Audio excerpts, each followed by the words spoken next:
This is Dragon Rider by Cornelia Funke, and I'm reading chapters 9 and 10. Chapter 9, Nettlebrand the Golden One. The dwarves were right. The castle near the place where Firedrake had landed by mistake was a sinister spot, and far more dangerous for a silver dragon than for a few mountain dwarves. Its occupants took no more interest in dwarves than he did in spiders or flies, but he had been waiting for a dragon for more than 150 years. Rain had long ago eroded the castle walls. The towers were in ruins, the stairways overgrown with thistles and thorn brushes, but that didn't bother the castle's owner. His armor protected him from the rain, cold, and wind. Nettlebrand, the Golden One, lay in the deep, damp vaults far underground, longing for the return of the good years, when the castle roof was intact and he enjoyed chasing the only prey he liked to hunt, silver dragons. Nettlebrand's own scales still shone like pure gold. His claws were sharper than splinters of glass. His teeth had a keen cutting edge, and he was mightier than any other living creature. But he was bored, consumed by boredom. It made him wild and savage, more ferocious than a chained dog, and so bad-tempered that he had long ago eaten most of his servants. Only one of them was left, a spindly little mannikin called Twigleg. Day in, day out, he polished Nettlebrand's armor, dusted the spines on his back, cleaned his gleaming teeth, and sharpened his claws. Day after day, from sunrise to sunset, Twigleg worked while the golden dragon lay in his ruined castle, hoping one of his countless spies would bring him the news he had been waiting for so long. News of the last dragons, so that he could go hunting again. On the morning when Firedrake was sleeping among the rocks, only a few mountain peaks away, 2 spies had already come back, one of Nettlebrand's ravens from the north and a will-o'-wisp from the south. But they had nothing to tell him, nothing at all, only silly stories about a couple of trolls here, a few fairies there, a sea serpent, and a gigantic bird. Nothing about dragons, not a word. So Nettlebrand ate them for breakfast, even though he knew that raven's feathers always gave him terrible indigestion. He was in a shocking temper when Twigleg, armed with cleaning cloths and brushes, bowed low before him. As usual, the mannikin clambered up onto Nettlebrand's huge body to polish the golden scales of his master's armor from head to tail. "Careful, you bone-brained homunculus," Nettlebrand spat at him. "Ouch! Don't tread on my stomach, for goodness sakes. Why didn't you stop me from eating that wretched blackbird?" "You wouldn't have listened to me, master," replied Twigleg. Picking up a green bottle, he poured some of the polish specially made by the mountain dwarfs for his master's scaly armor into a bucket of water. That polish was the secret of buffing the scales to such a shine that he could see his reflection in them. "Correct," growled Nettlebrand. Twigleg dipped his cloth into the bucket and set to work. But when he had cleaned only 3 of the scales, his master groaned and turned over. Twigleg's bucket fell off and landed on the ground. "That will do," bellowed Nettlebrand. "You can leave the polishing for today. It makes my stomach ache worse. Get on with sharpening my claws." And he blew Twigleg off his back with his icy breath. The little creature tumbled headfirst to the cracked flagstones of the castle floor. Without a word, he picked himself up again, took a file from his belt, and got to work on the dragon's black claws.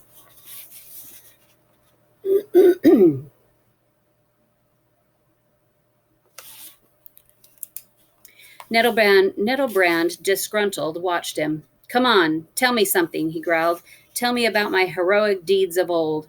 "Oh, no, not that again," muttered Twigleg.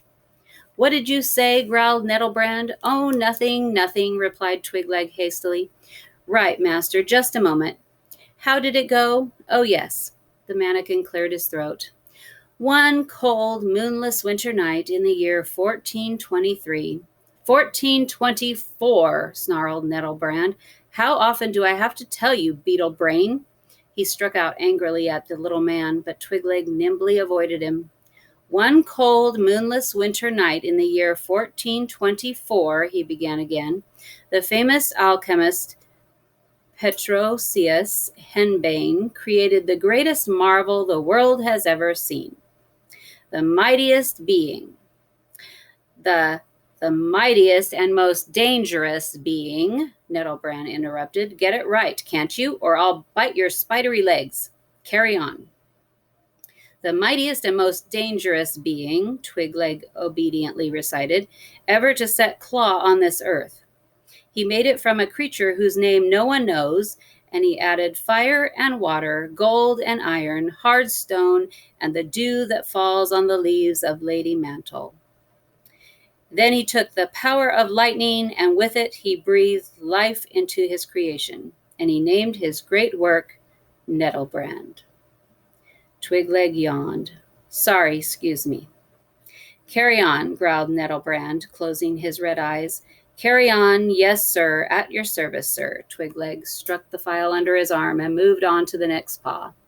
That same night, he continued, Petrosus made 12 homunculi, little mannikins, the last of whom sits here, filing your claws. The others, skip that bit, growled Nettlebrand. Would you like me to tell you how our creator Petrosus perished between the teeth of your noble jaws? No, that's not interesting. Tell me about my hunt. Armor cleaner, my great hunt. Twigleg sighed. Soon after his creation, the magnificent, invincible, ever-shining Nettlebrand, the Golden One, set out to remove all other dragons from the face of the earth. He planned to polish them off in one fell swoop. Polish them off? Nettlebrand opened one eye. Polish them off? What do you mean? That doesn't sound very heroic. Oh, do I usually put it some other way, master? Twigleg rubbed his pointed nose. It must have slipped out. Oh dear, the file's broken. Fetch a new one, growled Nettlebrand, but hurry up, or you can join your 11 brothers in my belly.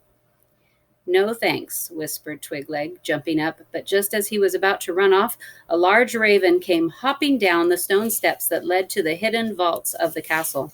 Twigleg was not surprised to see the raven. Those black feathered birds were Nettlebrand's most industrious and faithful spies, even though he was in the habit of eating some of them. But today, a fat mountain dwarf was sitting on the raven's back, and it was unusual for the dwarves to venture up here. They didn't even deliver the armor polish themselves. One of the ravens was always sent to collect it.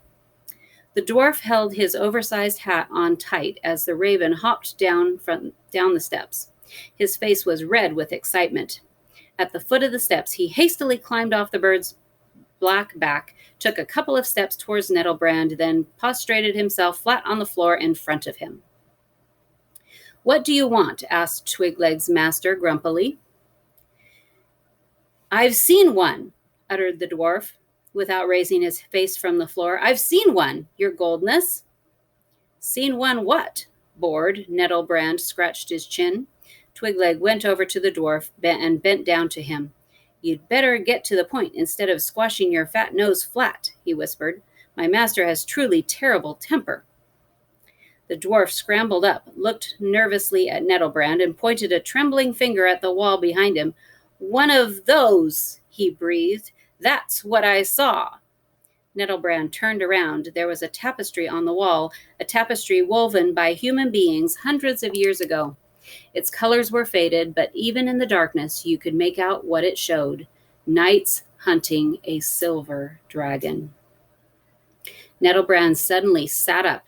His red eyes stared down at the dwarf.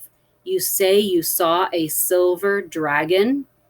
He asked. His voice boomed through the ancient vaults. Where? On our mountain, stammered the dwarf, straightening up. He landed there this morning with a brownie and a human. I flew straight here on the raven to tell you. Will you give me one of your scales now, or one of your golden scales? Quiet, growled Nettlebrand. I must think. But you promised, quiet, cried the dwarf. Twigleg pushed him aside. Quiet, stupid, he hissed. Haven't you got any sense under that big hat of yours? You can count yourself lucky if he doesn't eat you. Climb back on the raven and get out of here. It's probably just a big lizard you saw. Excuse me. No, it isn't, cried the dwarf. It's a dragon. His scales look as if they were made of moonlight, and he's big, very big. Nettlebrand looked at the tapestry. He stood there motionless. Then he turned. It'll be worse for you if you're wrong, he said in a deep voice. I shall squash you like a cockroach if you raised my hopes only to dash them again.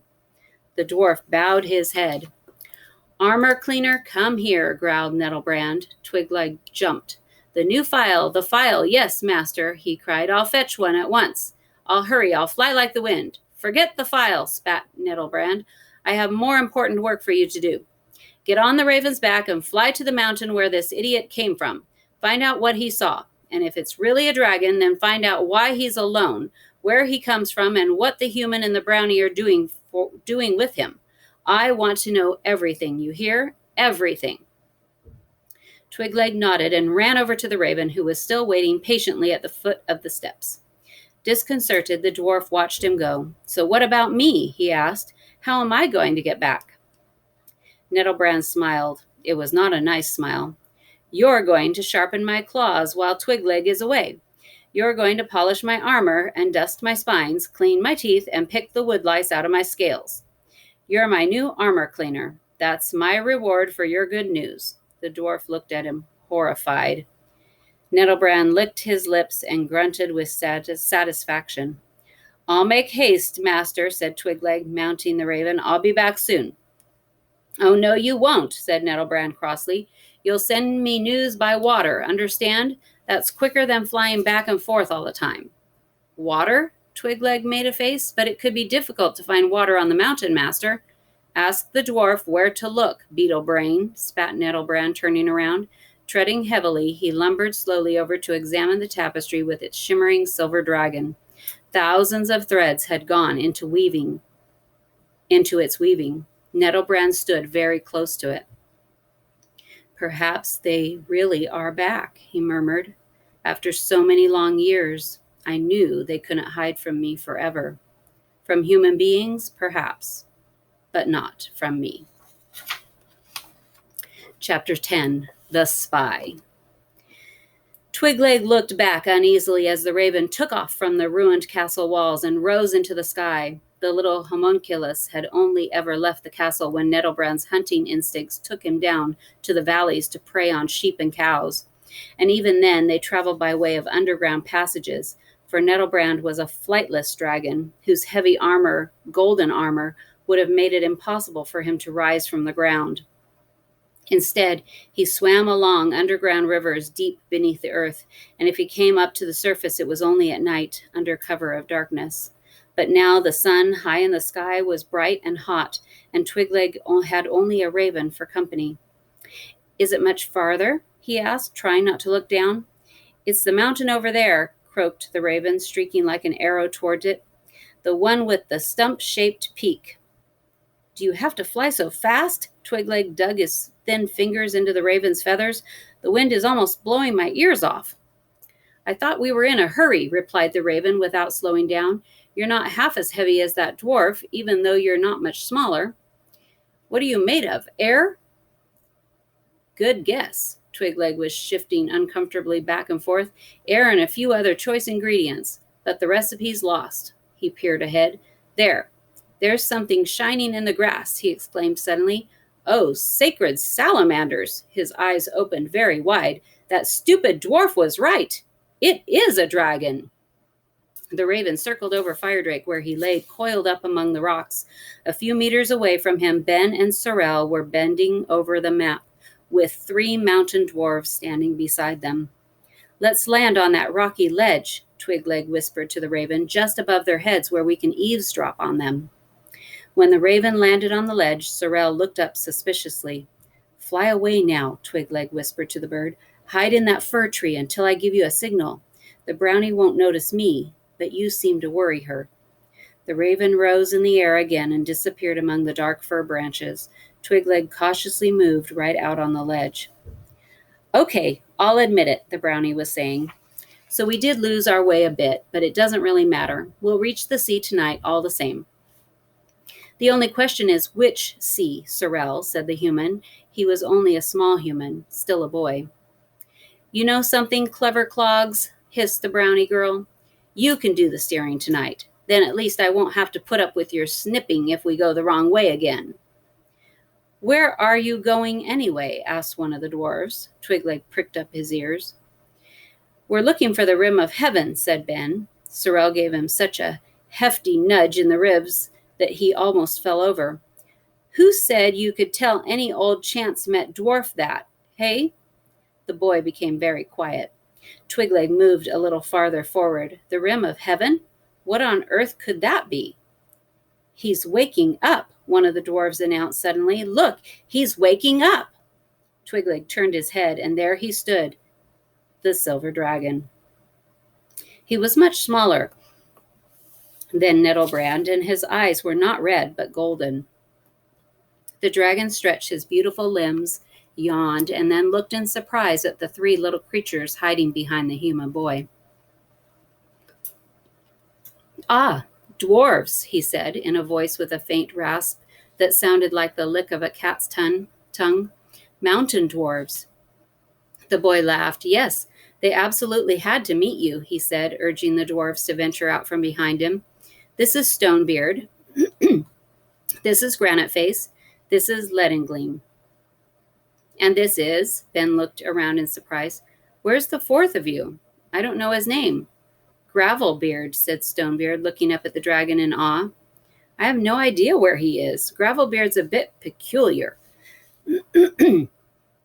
Up on the ledge, Twigleg could hardly keep from chuckling.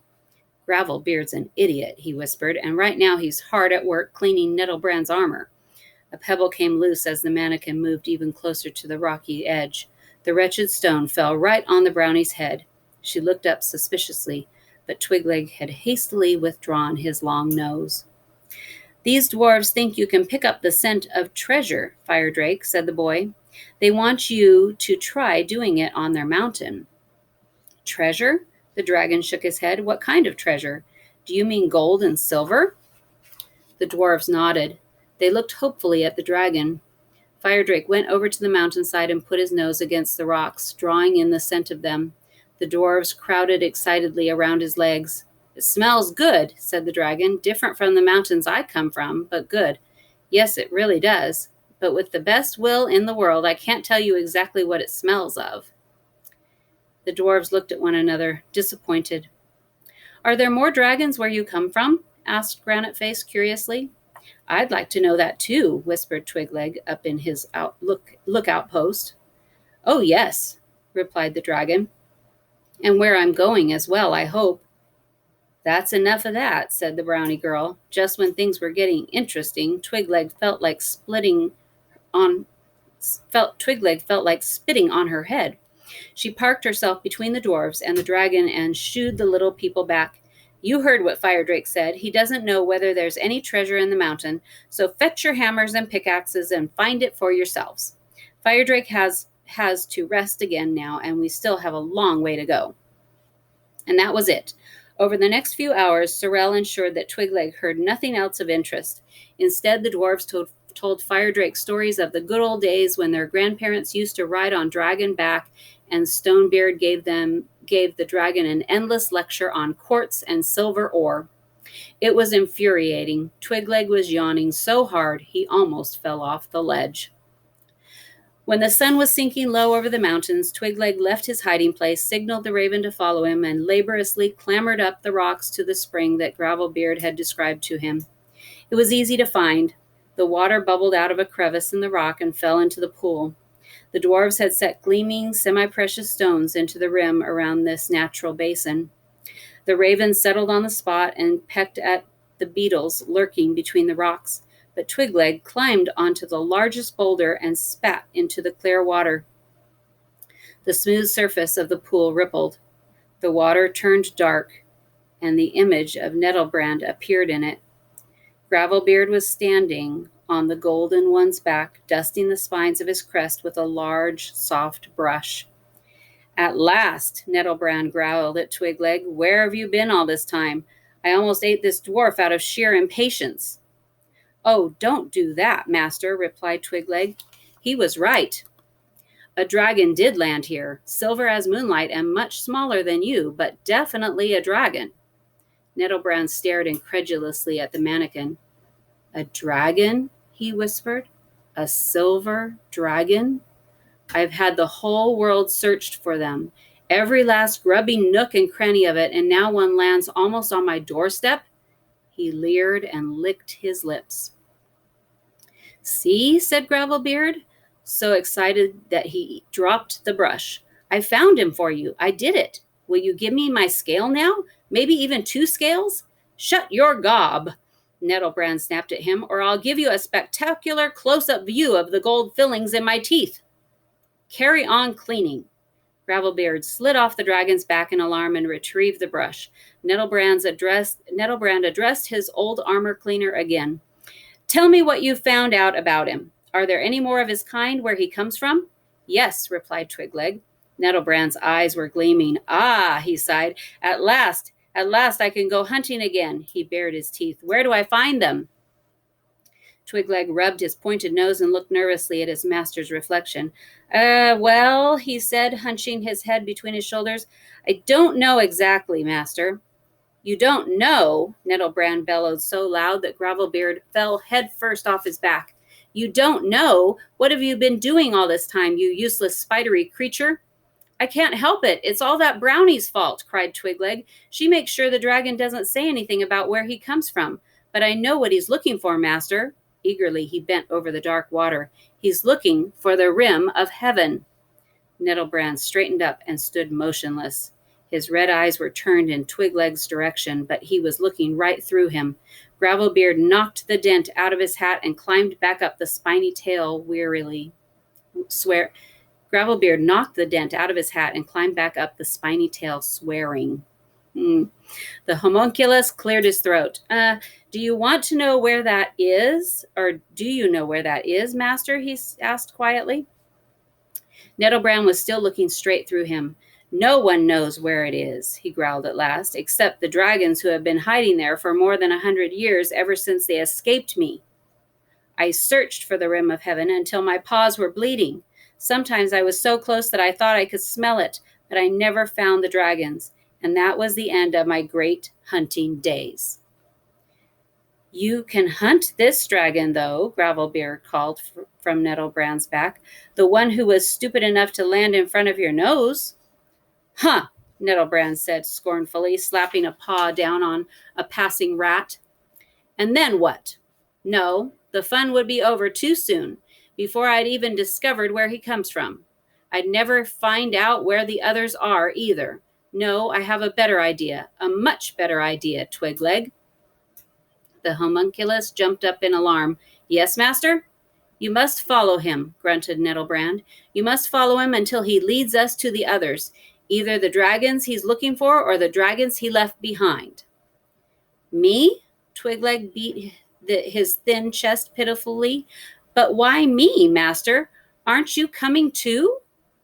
Nettlebrand hissed. "I'm not planning to run my paws off till they're sore again.